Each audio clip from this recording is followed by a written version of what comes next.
The gallery was quiet in the way only expensive places could be quiet. Soft conversations drifted beneath the vaulted ceiling, mingling with the faint clink of champagne glasses and the measured footsteps of guests moving from one masterpiece to another. Then Milani entered. The emerald gown seemed less like clothing and more like a living piece of the exhibition. Every movement sent another ripple through the fabric, catching the carefully positioned lights and releasing them in flashes of green. Milani carried herself with practiced elegance. Inside, however, Enzo was concentrating on every detail. The posture, the pace, the angle of her chin, the softness of her hands. Nothing had been left to chance. A waiter approached with champagne. Milani declined with a gracious smile, her voice calm and perfectly controlled.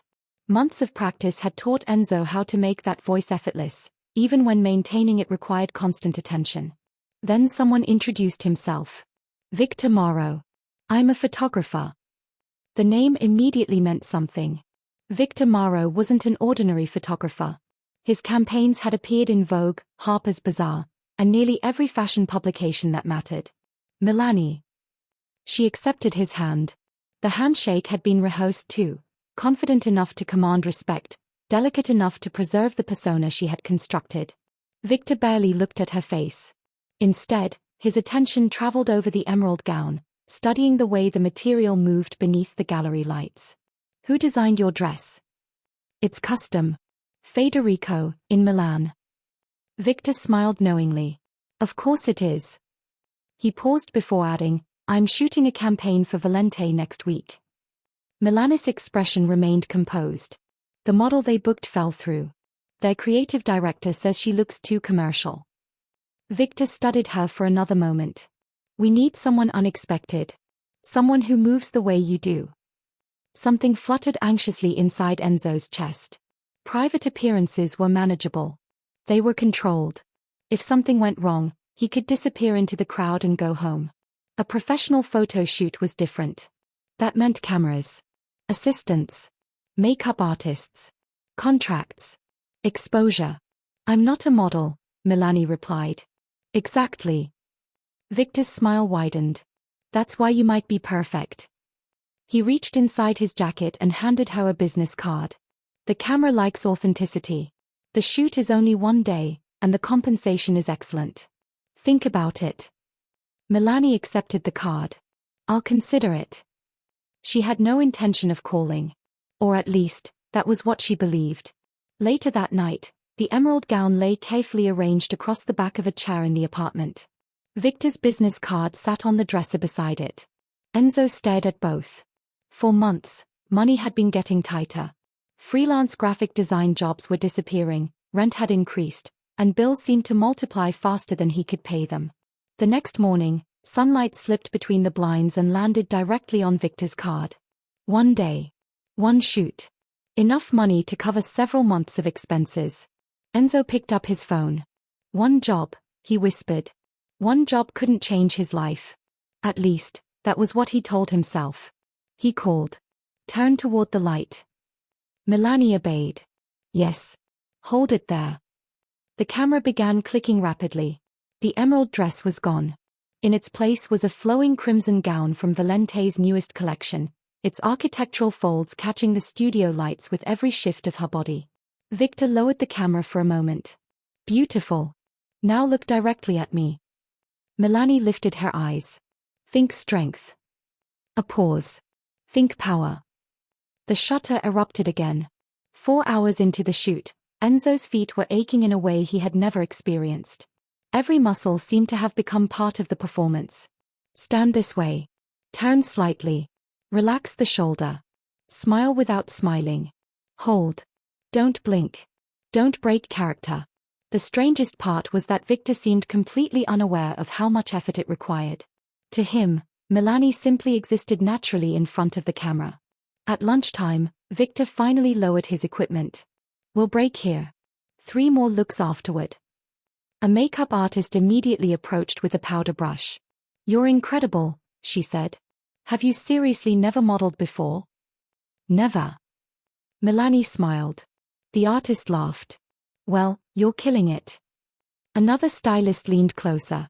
Victor never compliments anyone while shooting. He said perfect at least 20 times today. Enzo's stomach tightened. He wasn't sure whether that was reassuring or terrifying. The afternoon session moved even faster. With every outfit, Victor became more animated. He stopped giving basic instructions and began treating Melanie as though she already understood the language of fashion. The final look changed everything. A sharply structured black evening suit, tailored with unmistakably feminine details. Victor stared at the monitor. Then he laughed in disbelief. This is it. Melanie glanced toward him. This is exactly what Valente needs. Victor turned the screen toward her. These aren't just good photographs. They're extraordinary. Melanie stepped closer. Valente's creative team is going to want you for the entire campaign. She froze. The entire campaign. Victor nodded. I thought this was a one-day job. It was supposed to be. He pointed toward the photographs. Then you walked in here. He leaned back, still staring at the screen. You have something most models spend years trying to develop. Melanie said nothing. The camera doesn't just capture you, Victor continued. It falls in love with you. The offer that followed was more money than Enzo had ever imagined earning in a single year.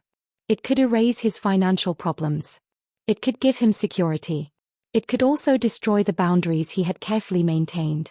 One shoot was manageable. An entire campaign was something else. I need time to think. Victor nodded. Of course. Just don't take too long. Valente moves quickly. That evening, Enzo paced his apartment long after midnight. The makeup from the shoot was still intact. A blonde wig rested on its stand beside the mirror. He removed it slowly.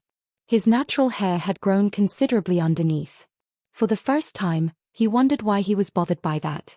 If Melanie was temporary, why had he started imagining what she would look like without the wig? Why had he begun thinking about growing his hair longer? Why did the question feel less absurd every day? His graphic design clients were disappearing. Job applications were being rejected. The life he had planned was quietly collapsing. Meanwhile, Melanie had been offered enough money to change everything. At dawn, Enzo stopped fighting the obvious. He picked up the phone. I'll do it. 3 months later, Melanie was everywhere. Massive billboards towered over city streets. Fashion magazines carried 16-page spreads dedicated to Valente's newest campaign. Blogs dissected every photograph. Nobody knew where the mysterious model had come from. They only knew her name. Melanie. Elegant. Unreachable. Beautiful. And impossible to categorize. At a celebratory dinner, Victor watched her over the rim of his glass. Your phone has been ringing non-stop. Melanie took a sip of water. Everyone wants to know who you are. She smiled faintly. I never planned to become a model. Most great models don't. Victor leaned back. That's why they become great. Melanie raised an eyebrow. Models who chase the camera usually fail to captivate it. You don't chase anything. He smiled. You simply exist. If only he knew how much work that simple existence required. The transformation had already outgrown the original plan. What had once taken hours before a private event now happened almost every day. The wardrobe expanded first. 1 designer gown became 5. 5 became 20. Then entire racks of clothing filled the apartment. Some were gifts from campaigns. Others were bought with money Enzo had never dreamed he would have. Makeup became routine. Voice training became instinct. Walking in heels stopped feeling strange. And somewhere along the way, something else changed. Melanie stopped feeling like a costume. Valente wants you at their Milan show next month, Victor said. Enzo's mind immediately began calculating the complications. Passport. Travel documents. Customs. Hotels. People asking questions. I don't know if they'll be able to arrange everything. Victor laughed. Private flight. Accommodation. Whatever you need. He leaned forward. Melanie, this is only the beginning. A waiter approached. Ms. Melanie, the chef prepared something special for you. He's a great admirer of your Valente campaign. Melanie thanked him politely. Inside, she was stunned. People knew her now. Not Enzo. Her. The private world she had built was no longer private. It was spreading. Growing. becoming impossible to control. That night, she returned to a new apartment. It was larger than the cramped place Enzo had once called home, located in a neighborhood he could never have afforded before. She stood before the mirror. The blonde hair now fell naturally past her shoulders, styled into loose waves. She touched it. There was no wig. No obvious disguise. Even her face seemed different. Months of skincare, changes in diet, professional makeup techniques, and constant attention to her appearance had softened features that once required careful illusion. Enzo stared at the reflection. For a long moment, he couldn't decide who he was looking at. Then the phone chimed. A message from her agent. 3 new campaigns had been confirmed. Interview requests filled the following month. Everyone wanted the same thing. Her story. Where had Milani come from? What had inspired her? What had her childhood been like? How had she discovered fashion? They wanted a beginning. A neat, believable origin. But Enzo had no idea how to explain a life that was still changing beneath his feet. Tomorrow's interview is at 10. Devon, her assistant, stood near the wardrobe holding a tablet. The turquoise cocktail dress. Milani nodded toward a garment bag. That one. We'll need to confirm the car service 2 hours beforehand. Fine. Accessories. The silver pieces from the Cartier campaign. Devon made a note. They said we could keep them. 6 months ago, Milani had been a secret. Now she had an assistant, an agent, a publicist, stylists, drivers, contracts, photographers, and designers waiting for her approval. A private crossdresser had somehow become a public fashion figure. The machinery surrounding Milani had become enormous. And everyone involved believed they were protecting a successful woman from the world. Only Enzo knew the truth. Devon hesitated. The journalist sent over her questions. Milani's expression changed. What does she want? Childhood. Early career. Family. How you got started. A familiar pressure tightened inside her chest. Every interview required another layer of invention. Another carefully constructed memory. Another answer that erased Enzo. The world wanted to believe Milani had always been Milani. That she had grown up dreaming of fashion. That modeling had simply been waiting for her to discover it. But the truth was far more complicated. Milani had begun as a disguise. Then she became a financial solution. Then a career. And now, standing beneath the soft lights of an apartment filled with clothes bearing her name, Enzo was beginning to fear that she had become something neither of them had planned. Send the questions to Patricia, Milani said. Her publicist knew what to do. She always did. Patricia would redirect the conversation toward fashion, creativity, confidence, and the future. Anything but the past. Because the more famous Milani became, the more dangerous Enzo's existence became. And somewhere beneath the flawless makeup, the designer clothes, and the perfectly rehearsed voice, one question remained unanswered. If the world had fallen in love with Milani, what would happen when it discovered who was underneath? Patricia had already anticipated the problem. No questions about childhood, she said, scrolling through the interview notes. If they ask about where you came from, bring the conversation back to fashion. Your creative evolution. Your relationship with clothing. Anything that keeps them looking forward instead of backward. Milani nodded. That works. It was one of the reasons she valued Patricia. Her publicist had an almost frightening ability to build walls without making them visible. That evening, after rehearsing the approved talking points, Milani lay across the sofa and opened social media. She hadn't meant to. It had simply become another habit. Her Valente campaign had exploded far beyond expectations. Fan accounts posted photographs of her. Fashion commentators analyzed her expressions. Anonymous users speculated about her origins. Some believed she came from an aristocratic European family. Others insisted she had studied at an elite fashion academy before disappearing into private life. Nobody had guessed the truth. Nobody had noticed the missing childhood photographs. Nobody seemed concerned that Milani's biography began almost exactly when Victor Maro discovered her. Then a message appeared. She almost ignored it. The preview stopped her.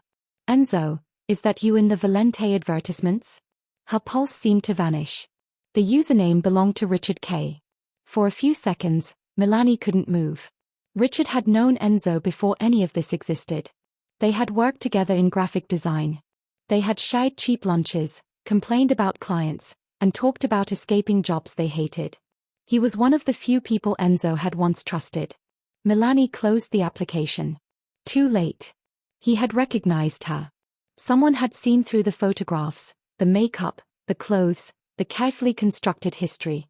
Someone knew Enzo was still somewhere inside Milani. Sleep never came. By morning, the makeup artist had to work harder than usual. You look exhausted. Long night. The turquoise cocktail dress was flawless, fitted perfectly to the body Milani had spent months reshaping through disciplined exercise, nutrition, and increasingly sophisticated styling. She looked into the mirror. Perfect. That was the problem. Everything was becoming too perfect.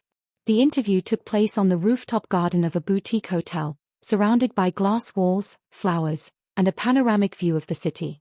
The journalist greeted her warmly. That color is incredible on you. Thank you. Is turquoise a favorite? Milani smiled. I like the way it behaves under a camera. The conversation began easily. Designers. Colors. Textures. Fashion as communication. Then came the question she had been expecting.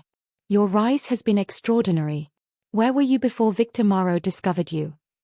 There it was. The past. Milani remembered Patricia's instructions. The right opportunities tend to arrive when we're ready for them, she answered.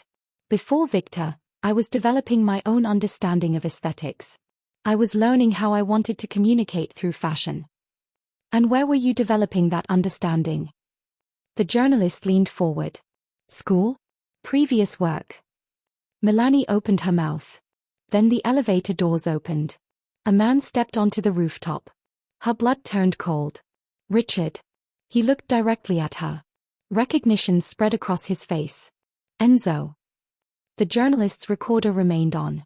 Milani's heart slammed against her ribs. Richard walked toward the table. It is you. I knew it when I saw the billboard.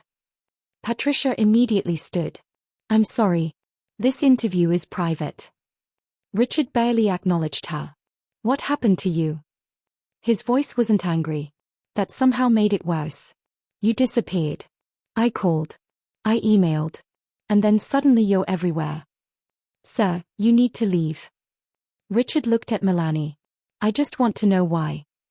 Security arrived moments later. The scene became a blur. Patricia speaking rapidly. Security surrounding Richard. The journalist staring with barely disguised fascination. And Milani sitting frozen in turquoise, feeling as though the seams of her entire life were coming apart. That's enough, Patricia announced. She turned toward the journalist. We're ending the interview. The escape was carefully orchestrated. Security distracted the remaining guests. Patricia kept the journalist occupied. The driver brought the car around to a private entrance. Milani slipped inside without looking back. Only once they were several blocks away did Patricia speak. Well. Milani stared through the window.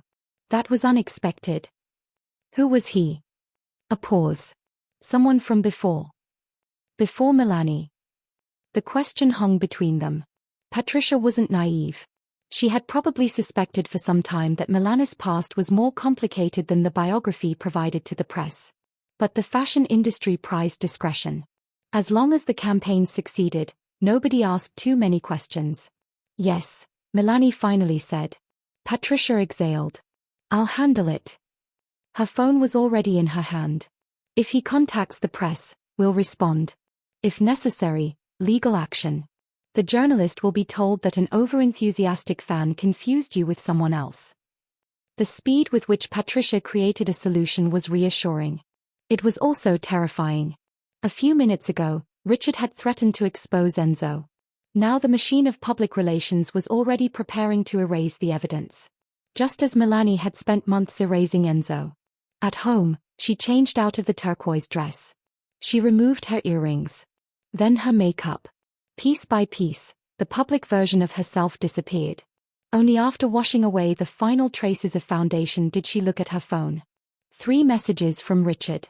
I don't understand what's happening. Are you okay? Whatever this is, I'm still your friend. Please call me. That last sentence hurt more than she expected. Friend. When had Enzo last had someone he could call that? When had Milani? Everyone around her now had a professional reason for being there. Agent. Publicist. Stylist. Photographer. Designer. Assistant. Richard was different. He knew Enzo. He had no reason to care about Milani. And yet he had followed her anyway. Her finger hovered over the call button. One conversation could destroy everything. She pressed it. Richard chose a small coffee shop far from the fashionable neighborhoods where Milani was now constantly photographed. She arrived disguised only enough to avoid attention.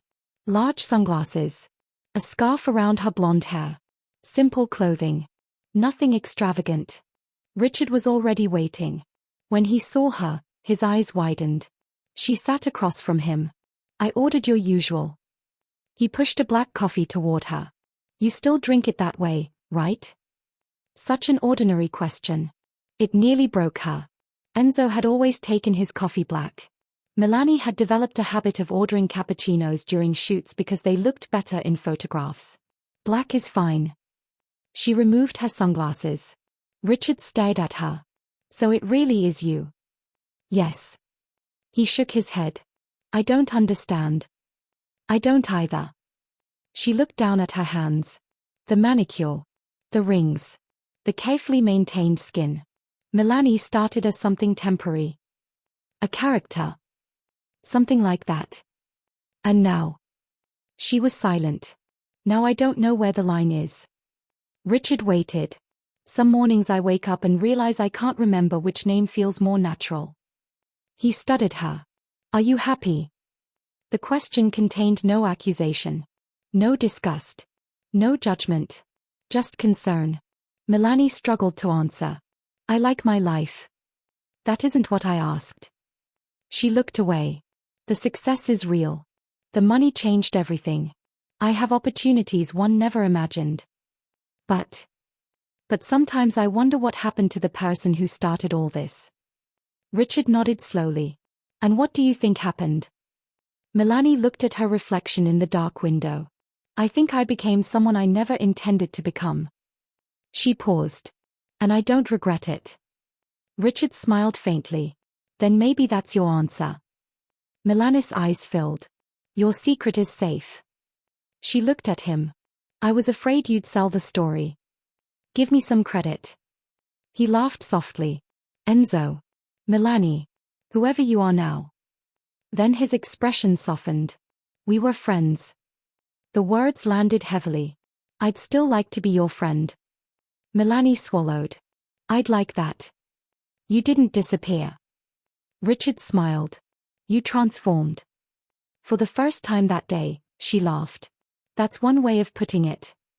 Rather spectacularly, actually. He pulled out his phone. That Valente campaign was everywhere. The tension finally broke. They spent the next hour talking about ordinary things. Old colleagues. Design projects. People they hadn't seen in years. The mundane details of the life Enzo had left behind.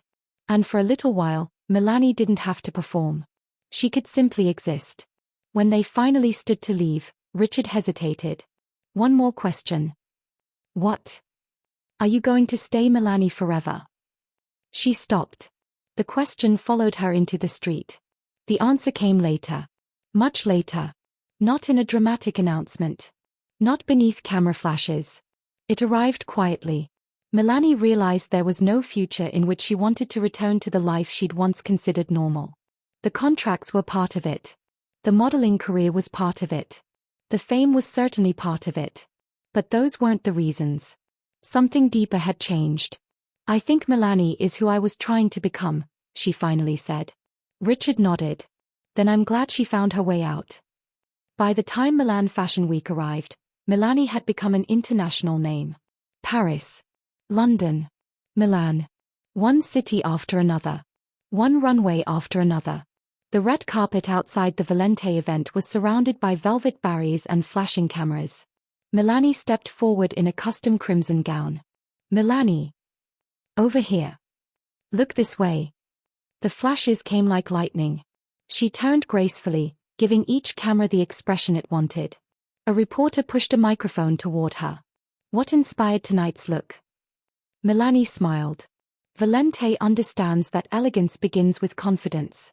This collection celebrates feminine strength. Perfect. The answer was effortless. A year ago, every word had required rehearsal. Now it belonged to her. Inside the limousine, Patricia reviewed tomorrow's schedule. Vogue interview at 9. Melanie closed her eyes. Anything else? They still want the cover story. About my journey. Exactly. Patricia hesitated. We've avoided the subject long enough. Melanie opened her eyes. If we don't give them something, they'll start searching for it themselves. What do you suggest? A controlled biography. Patricia began explaining. A childhood somewhere picturesque. An early interest in art. Private education. A fascination with fashion. Nothing specific enough to verify. Nothing detailed enough to contradict. A believable story. A safe story. A manufactured story. Melanie listened. Write it. Patricia smiled. I'll have it ready tonight. Later, alone in her hotel suite, Melanie removed the crimson gown. She placed it carefully on a hanger. Her nightly routine followed. Skincare. Hair treatment.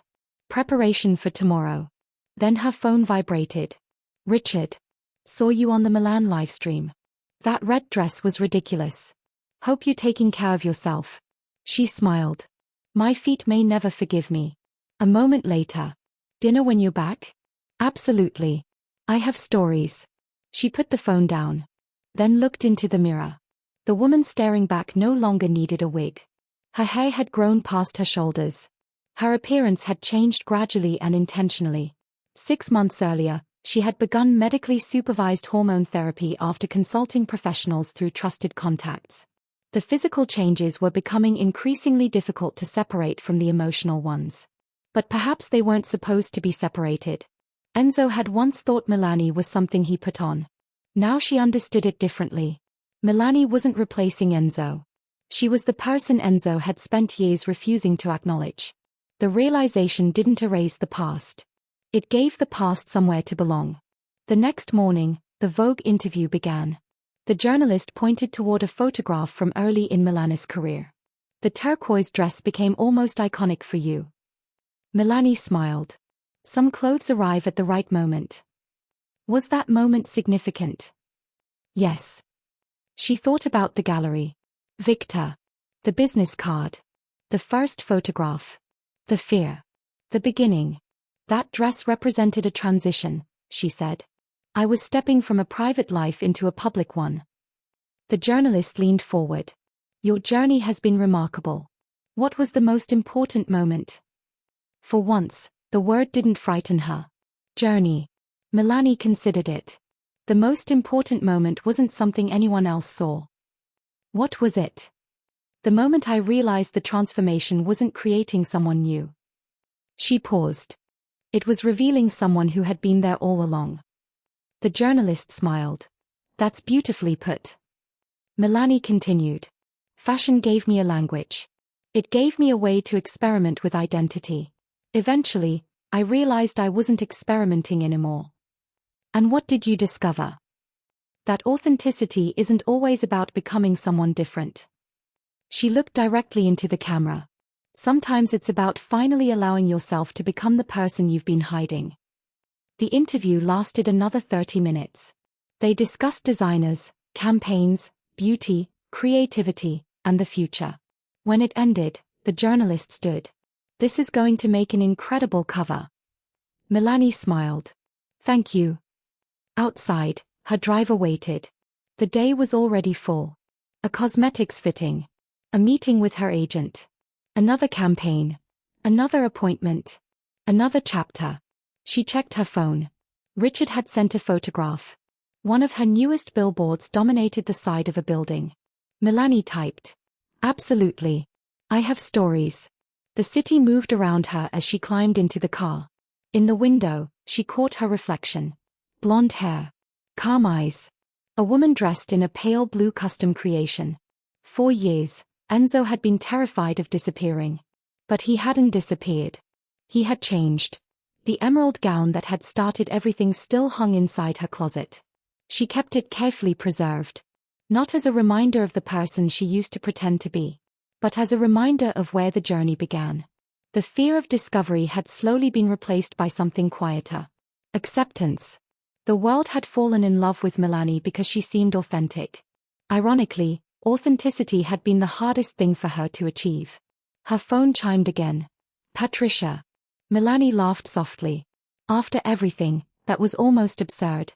She had spent so long terrified that someone would discover the truth. Now the truth was becoming the very thing people admired most. The car stopped outside the studio. The driver opened the door. Milani stepped into the sunlight. No disguise. No hesitation. No need to look over her shoulder. Whatever came next, she would meet it as herself. Not Enzo pretending to be Milani. Not Milani hiding Enzo. Just Milani. And, for the first time, that was enough.